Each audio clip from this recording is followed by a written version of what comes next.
Fine. So we'll be talking about report generation with extent reports now. Okay, and how to create a customized extent reports. These are very good reports. These are not just meant for TestNG. Okay, these are in general you can actually use them with any framework. Okay, not just TestNG. Even if you are using Cucumber or JUnit, right? You can use extent reporting. Fine. If you visit, if you go to the official website, if you write over here extent reports, right, if you go to the extent reports website, you will see that these are the extent reports. Okay, these are really good. Fine, but there it's like it's paid. Fine, a section of it is free. All right, if you scroll down, or if you go over here, compare editions. Fine, so you have a community edition as well. Okay, which you can use, and there are a lot of things in community edition which you don't get, but still it's quite good, which you can use. It's got extent HTML reporter event, and with which you can actually build the reports. Fine, so if you go to docs, there are different docs over here. For version 4 Java, they have given the docs as well.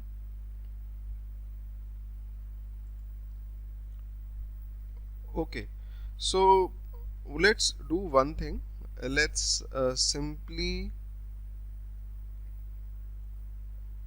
look at the reporters in extent reports. There are different type of reporter classes in extent reports, out of which most of them are available in the pro version.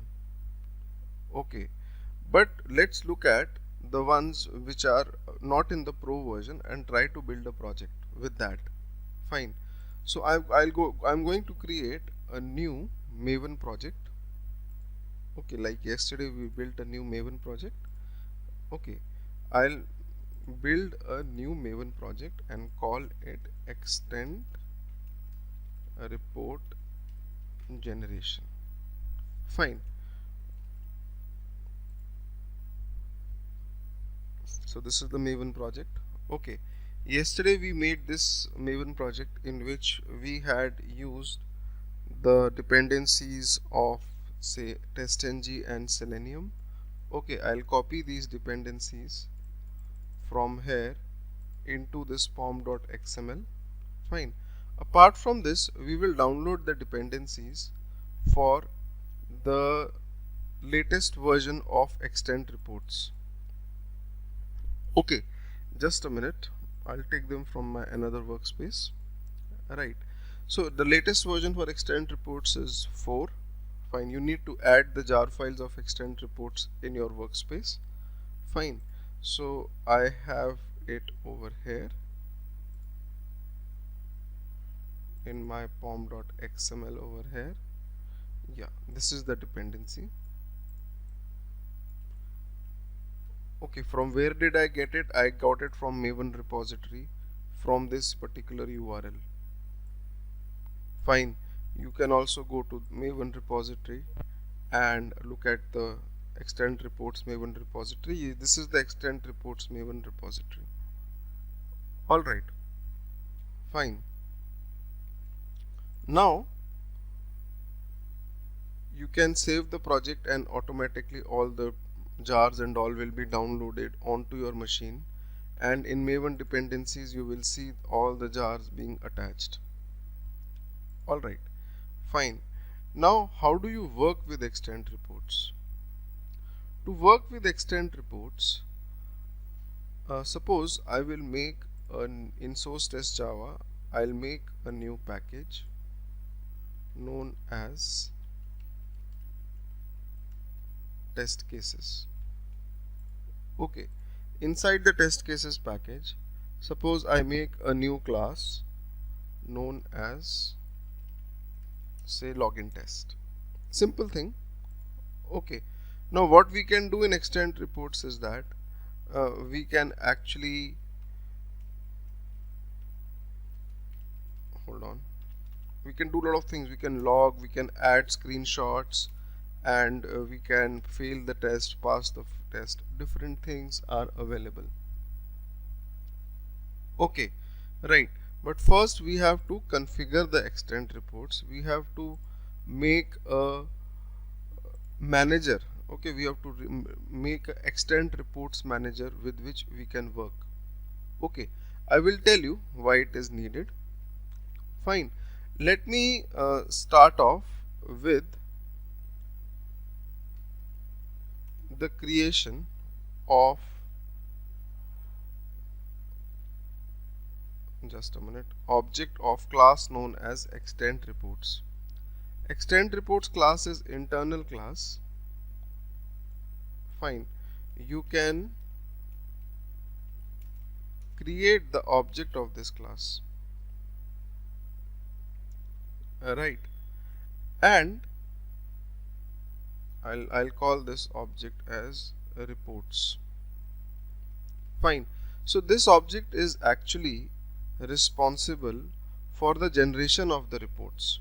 Fine, whenever you have to use extend reports, you'll have to create this object. Let me first show you some existing code. Fine, that will give you a good idea, and then we will make a code of ourselves. Okay, this is an existing code, right? That is, we create the object of extend report. Just a minute.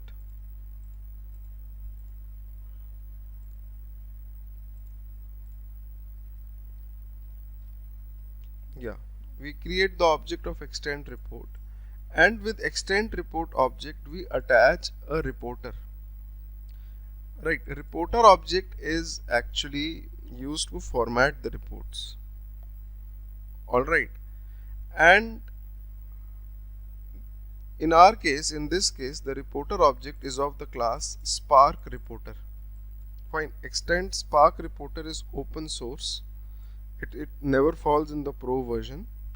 Fine, so you create the object of extend Spark Reporter and do all the configurations in it. That is, what is going to be the title of the report, what is going to be the name of the report, theme of the report, encoding of the report, and then attach sorry, you attach the reporter in the extend reports, right? So what you have to do is that it's very simple. You create the object of extend reports and you create the object of Spark Reporter class.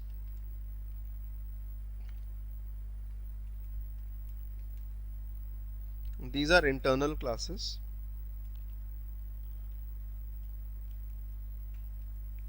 Fine, and in this object you have to send the path of the reports,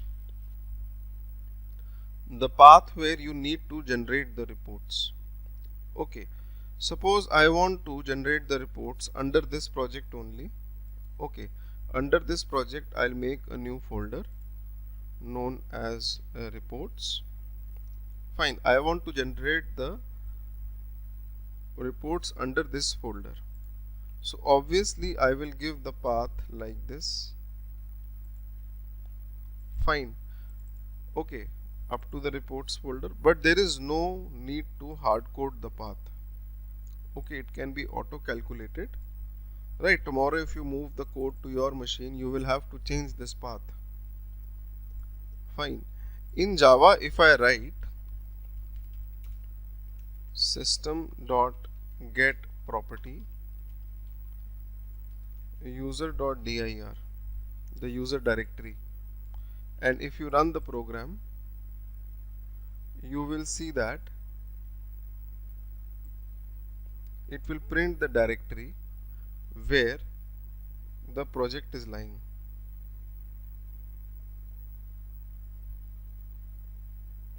Right. Okay, now you can use this thing. Alright, what you can do is you can use this thing. No matter where your project is lying, it really doesn't matter. Fine, you can use this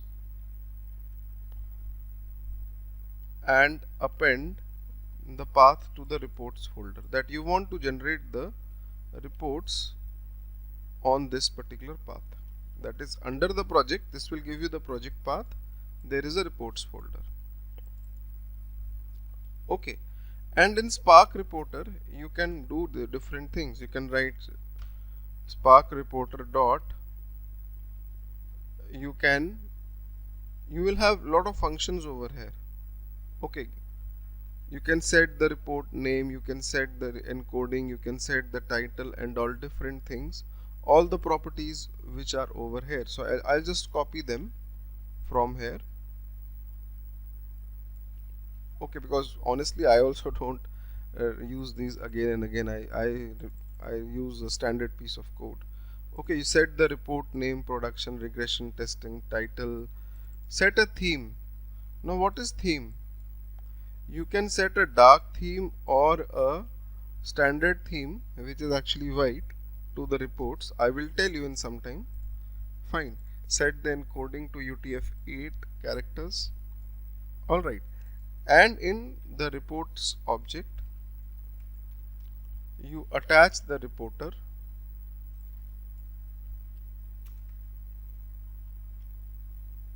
the Spark Reporter. Now Spark Reporter gives you these features. In other pro reporters which are in the pro version, they will give you better features than these ones. Okay, right.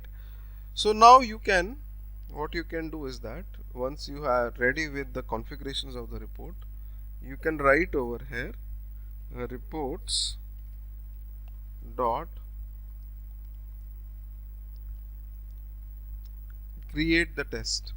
In the reports, create a test with the name, say, login test. Okay, this is going to return you object of extent test.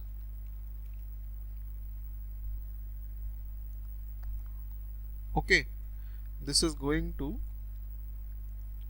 return you object of the class known as extend test, and inside it you can write test dot, you can start working with the test case. Okay, this object represents a test case. A test case has been created inside the reports. You can write test dot, say, log. There are different logs which you can put up. You can put up debug logs, error logs, failure logs, info logs. Okay, so I'll just put an info log, that is, say, starting test case login. Fine, so you can log different things, say opening browser, right, logging in. All these things, all these messages will come up in the reports. Okay, and suppose in the end the test is passed, so you can put up pass over here. Okay, and write test passed. Fine. Okay, and it is very important to write one line in the end, that is reports.flush. If you don't write this line, reports will not be generated. This line generates the reports, finalizes and generates the reports. Okay, fine. So if I just run my login test, it runs, it ends, fine. And if I go to the reports folder, this is the report folder. Inside it you will have index.html generated. This is my extent report file. If I open it with, say, Chrome, you see that these are the default extent reports. It's got all the log messages which I had printed over there along with the timestamp. Fine, it's really good.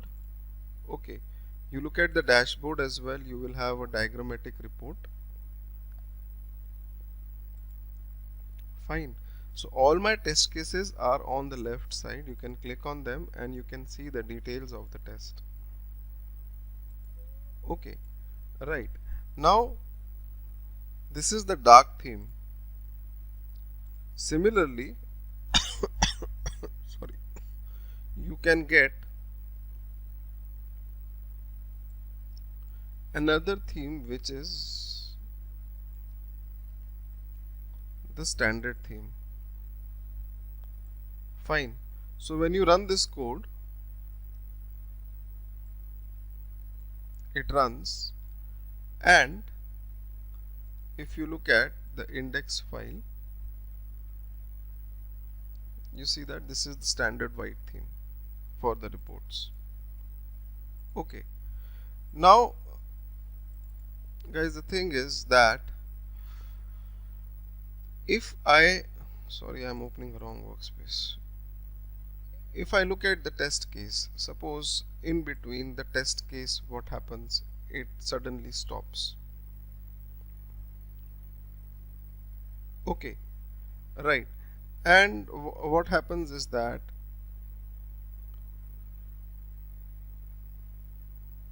this last line is not executed. Fine, the test case stops and the last line is not actually executed. So what will happen?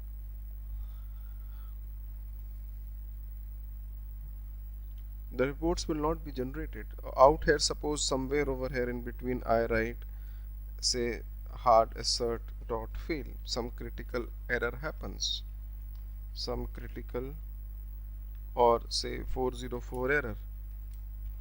I also log it in the reports. That is, I put it in the reports, that is status dot fail 404 error. Alright, fine. Hold on just a minute, there's a question being asked. Does flush functionality, it actually generates the reports. It basically says that the test case is over, please finalize the reports. Okay, this is what it says. Fine, that my test is over, this has to be the last line in the test. Okay, but in between, if the test fails, you log it in. Look, you have to log separately in the extent reports and separately in TestNG. Okay, in between, if this fails and if you run the program, you will see that in the reports which are generated, this is the new file, report file. Okay, just a minute, I'll refresh this. Nothing has happened. Okay, I'll just delete this file. This is the older report, still it's showing the older report. I'll just run it again.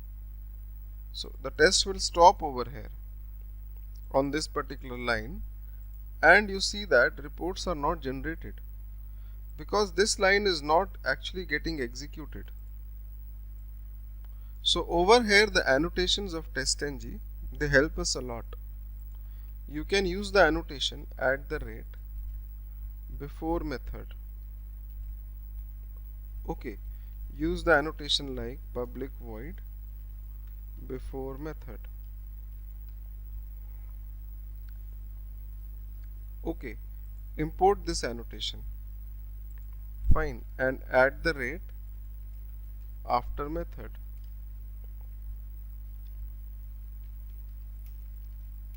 Quit. Okay, you can make before method function, say init function, which will initialize the reports, and after method which will finalize the reports. Okay, in the init function you can put up, you can initialize this whole thing in the init function. I will declare my extend test object globally so that I can use it in all the functions as well as extend reports object globally.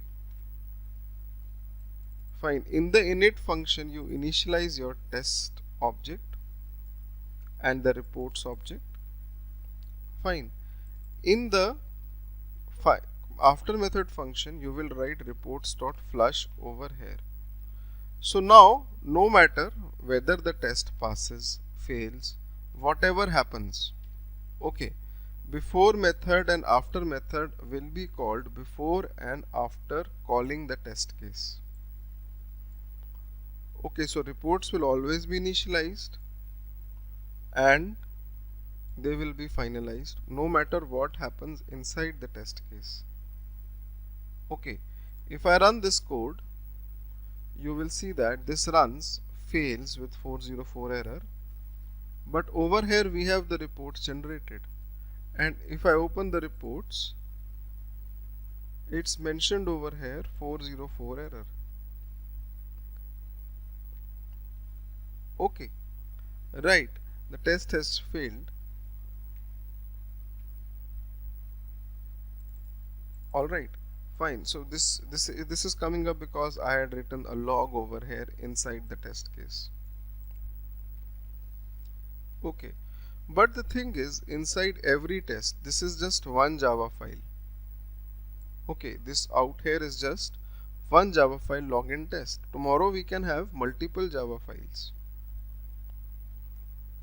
Will I be writing this kind of code inside every Java file before method?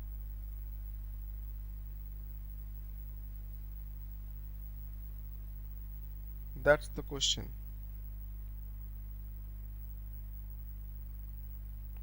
Will I be writing this kind of code inside every Java file? No, we will not be writing. Okay, we won't be doing this. We will make a utility which we can use inside any project. Okay, before method we will use init function, we will use, but we will not use this code again and again. Alright, that is in every project you are having your own Spark reporter generated and all. We will not do that. Okay, what we will do is that we will create a new package, maybe in like source main Java. Okay, we'll make a new package. I'll name that package as say reports. Inside it, I will make a file known as extent manager, which will be responsible for initializing the extent reports. Fine. Look, the thing is, this is extent reports object. Under one extent reports, I would like to keep multiple test cases. Okay, if I have 100 test cases and I am running 100 test cases in batch, in one extent report object, I will have to create multiple test cases. Right now I am creating login test. Tomorrow if I have another Java file, I will have to create some other test case. But in every test you cannot create a new object of extent reports, because we just need one object of extent reports, and under that single object you need to add more test cases. Okay, right. So how do you manage this? Alright, so what I will do is that in extent manager class, I'll move both these objects to extent manager class. Okay, extent test is actually not required. I will make this object static. If I'm making something static, what happens? It comes out of the object and it becomes common for all the objects. Okay, and I will make a function known as public extend reports get reports. Alright, just a minute, I'll tell you. Fine. And over here, this function will check that if the object of extend reports is null, that means it is not initialized, it will initialize the object.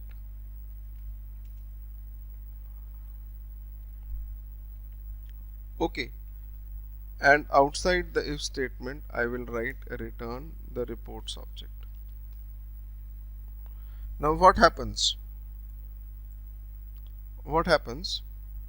is that if the extend reports object is null, what we will do is that we will initialize the extend reports object, and we will actually write all this code inside this particular function. So if the reports object is null, it will initialize the reports object. I'll make this function static. I'll tell you what I have done. Right, now this reports object is static, that means it is not part of any particular object. So over here in login test, I can call it like this, that is the extend manager class dot get reports. In every test case, not just this Java file, in every Java file I will call this function extend manager dot get reports like this.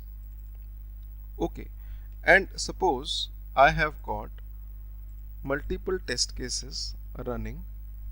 Fine. So what happens is that, say I have different test cases which are running. Okay, the first test case, which will call the extend reports get reports function, will find the reports object to be null. So it will actually, the first test case will actually go and initialize the reports object, add the Spark reporter to it, and return the object of extend reports which is freshly initialized. When the second test case comes up and calls the get reports function, okay, right, now reports object is static, that means it is single in the memory, it is single for all the objects, all the test cases, everything. This is what static means. Right, when the second test case comes, it will find that the reports object is not null, so it will send back the same reports object which was created by the first test case. So basically all the test cases will come after the first one, and they will get the same extend reports object which was initialized by the first test case. So you will have single reports object returned, extend reports object, single extend reports object will be returned by this particular function. If I have another test case, say registration test, in that test also I will have this before method function along with the @test. Okay, right, when we will batch run the test cases, say first login test runs, it calls extend manager dot get reports. This will initialize the reports, and when registration test calls extend manager dot get reports, it will find the object initialized, so it will return back the same reports object, and inside the reports object you can create multiple test cases. Okay, so for example over here I am creating the test login test. Alright, and I can actually then log everything. Similarly in registration test as well, I will have before method, after method, and I can write reports dot create a test known as registration test, and I can start logging over here for registration test, like test.log, status.info. Okay, you can write over here register test started. Fine. And register test ended. Okay, and you can put the status as say pass. So when you will run both the tests together in one single report file, both the test cases will come up. Okay, so I'll just highlight both of them, go to testng, convert to testng. I will create testng.xml for both the test cases. Okay, I'll put them as different test cases over here. Say this one is login test, remove registration test, and this one is registration test. Fine. So when you run both of them together, I will right click on testng.xml, run as testng suite. So both of them will run in testng. Two test cases have executed. Okay, there is some error in extent reports.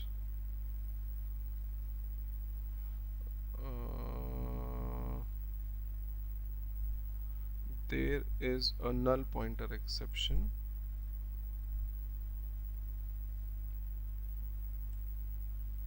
Just a minute.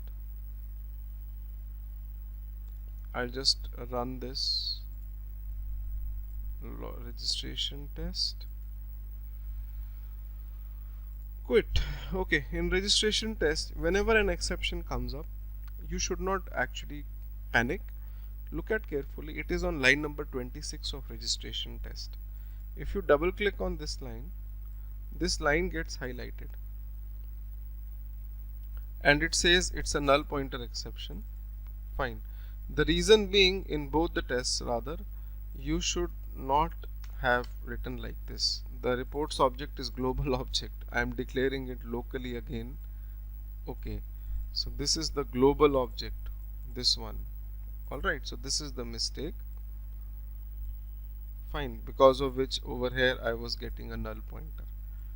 Okay, so you use the global object extend reports. Okay, now I will right click on testng.xml, run as testng suite. So you will see that the login test is failing and registration test is passing. Okay, and if you look at the reports which are generated, if you open in Google Chrome, see both the test cases are under a single report file.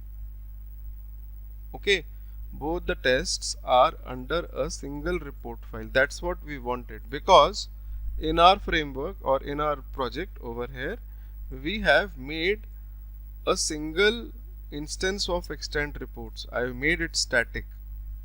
The first test initializes and the next test cases, they simply use the same report object and keep on adding the tests in that report object.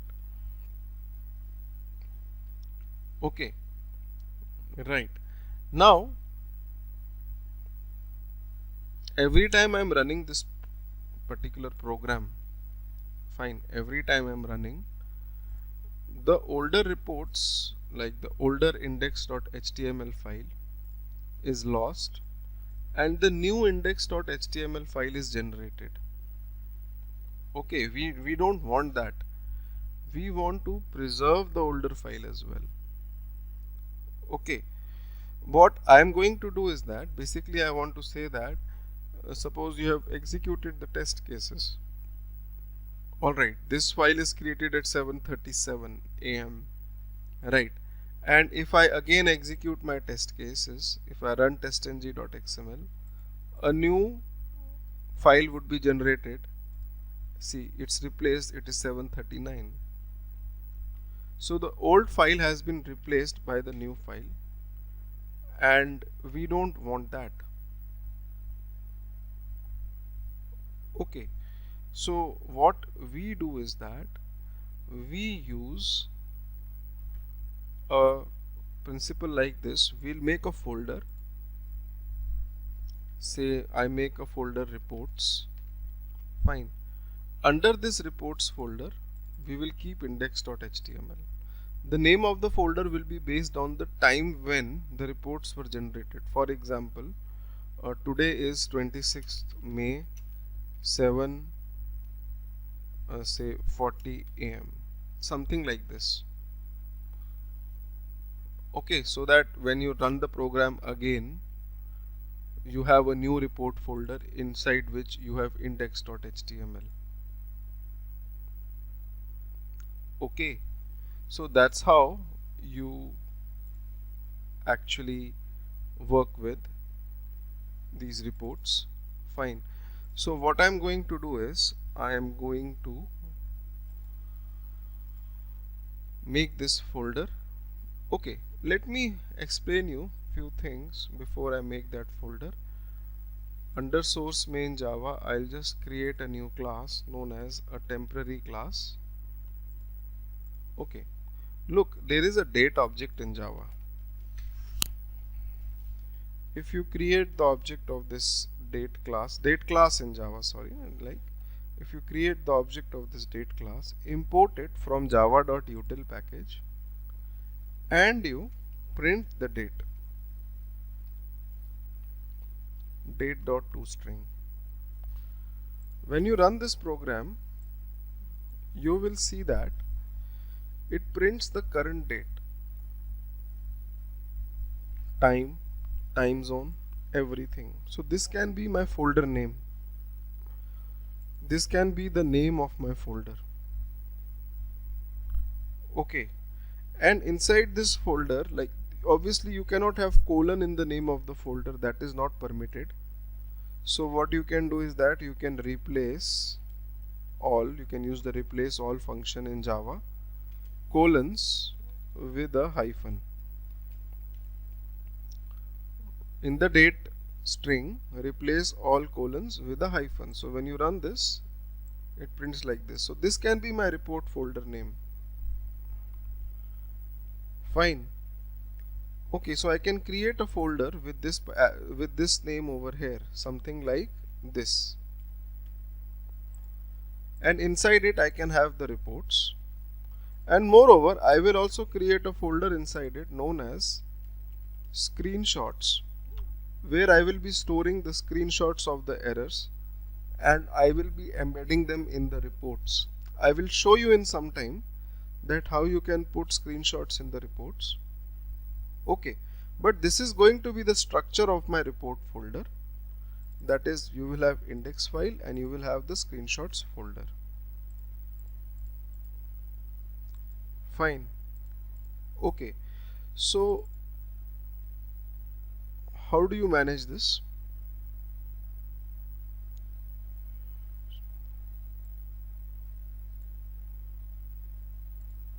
How do you manage this? You create the object of file,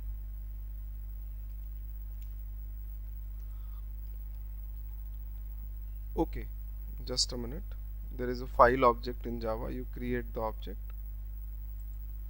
okay, and give the path of the reports folder, that is, say system dot get property. Basically the path of my reports would be, okay, the path would be under the current project, that is system.getProperty user.dir. This command will give you the path of the current project. Under the current project, you have got the reports folder. Okay, you have the reports folder. Under the reports folder, you have this folder. Okay, this is the name of your reports folder, is this one. You have to create this particular folder. Okay, and inside it you also need to create a folder known as screenshots.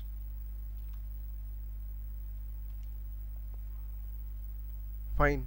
Inside this you have to create a folder known as screenshots. So this is actually the path up to the screenshots folder. Okay, if I just run this path and run this program and print the path, and if you look at the output, you see that this gives me a proper output. Fine, it has to be like this. That's okay. It doesn't matter. Okay, this double slash doesn't matter in the path. It will get generated. Okay. So now you create the object of file class in Java and give the path and give the command f.mkdirs. There are two commands, make directory and make directories. If you have a single directory to create, you will use make directory. If you have directories under directories, like in this case you have this screenshot folder as well, inside your folder you will have this command make directories. So when you run this will create a report folder. You see that it just created. So if I run it 3 times, 1 2 3, it will have 3 more reports folder generated. Okay, right. So this logic we can use and we can actually have the reports generated under this particular folder. Fine, we can have the reports generated under this particular folder. Okay, so how do you do that? Where do you do that? Can anybody tell me where I am going to write this code? At which place will I be writing this code?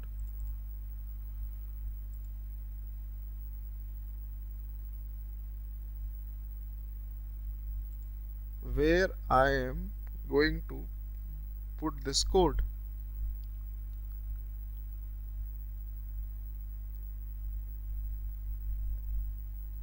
These are my tests. Every test is initializing the reports. Yes, we will put it inside the util, basically reports manager. Out here I am creating the object of Spark Reporter. When I am creating the object of Spark Reporter, I am telling it that fine, this is my report directory. Okay, so I am assuming that my report directory is by default the reports folder under the project. Okay, so I am going to change this. Alright, I will initialize my report path, initialize the report folder over here, and tell my extend report out here that where the report folder is, instead of just putting it like this. Right, so what we are going to do is we are going to write the code which I wrote over here. I'll copy this and I will put it in extent manager. Okay, this is the path to the reports folder path. This is actually the path to the screenshot. Fine, which we are creating over here, and over here we will give the path. Hold on, this is my path variable which is actually pointing to screenshots folder. I don't want to give the screenshots folder over here. Okay, I want to give the path till my report folder, which is this one. That is, I have to place my index.html over here.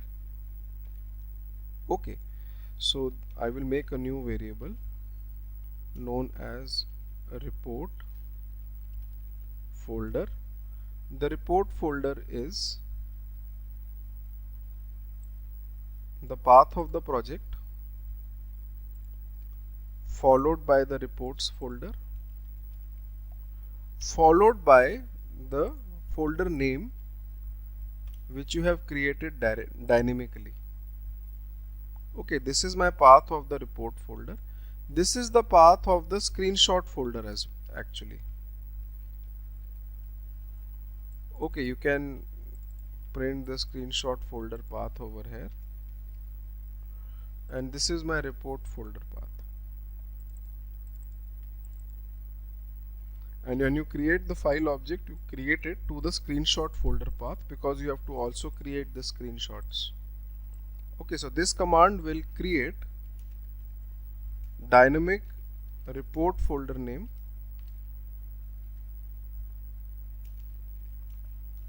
plus inside it will create the screenshots folder, and this path over here will just point towards the path of the dynamic reports folder where you need to generate index.html. So this particular path I will give in my extend Spark reporter. I hope you have got the logic. Okay, right. So now if I run my testng.xml, run as testng suite, so both the tests will run together, but you see the latest created folder is this one. Just a minute, let me delete everything. It's not getting generated. Okay, just a minute. Right click, run as testng suite. So it generates this folder and it's not generating index.html. Okay, I might have done some mistake. Okay, so look, obviously you have to figure out where you are wrong.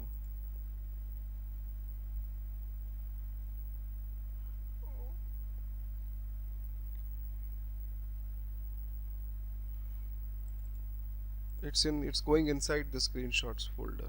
Okay, report folder path is okay. This has to be in it's actually screenshots, right? Both my paths are same. Yes, I'm sorry. Under the reports folder you give the dynamic folder name, not the screenshots. Okay, so you run it again,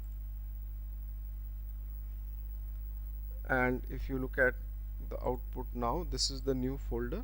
This is index.html. Over here, if you open this in Chrome, you will have both the tests. So every time I run my test case with testng.xml, every time you run the test case, it will generate a new report folder with the index.html, and that's what is needed in the framework as well. Okay, look, writing Selenium commands, it's not difficult. Anybody can go and write Selenium commands. Building a structure like this is something which is actually needed. You can search on internet, you can search the logic to click on a link or to interact with the browser. You will get that. Okay, but having a structure like this which can help you dynamically generate reports and all, that is what is actually needed. Fine. So when you run it again, so you will have a new reports folder. Yeah, the big picture. Okay, right. So every time you run it, you will have new reports folder, and in the reports folder I have the screenshots folder where I'll be taking up screenshots with the help of Selenium and putting them. Not right now. Okay, suppose I have a screenshot and I want to put it in the reports. Alright, so how do you do that? Okay, how do you do that? How do you put screenshots in the reports? you can simply write over here test dot add screen capture from path. Okay, you can give the path of the image file over here.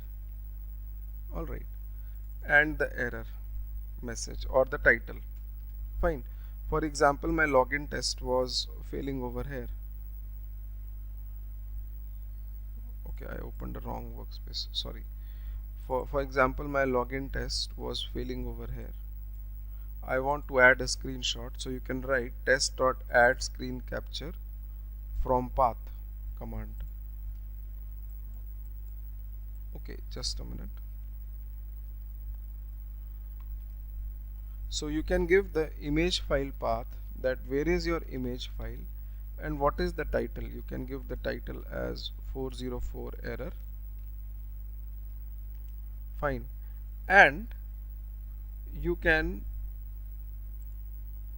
give the path of the image file over here. So my image file is suppose D drive, and let me just, I don't have any file over here. Let me just do one thing. Take screenshot of this page. The screenshot taking process will be done by Selenium. Okay, and I will save this screenshot in my D drive as say temp.png file.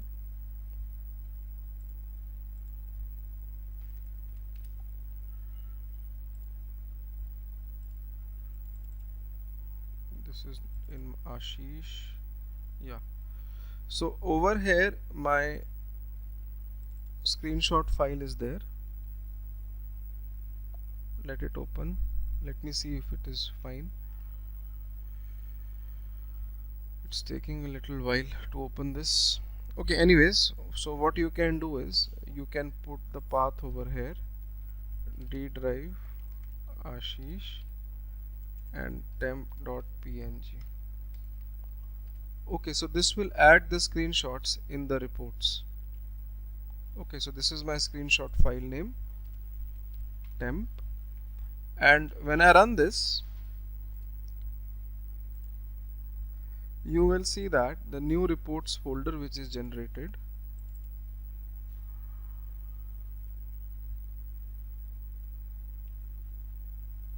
just a minute.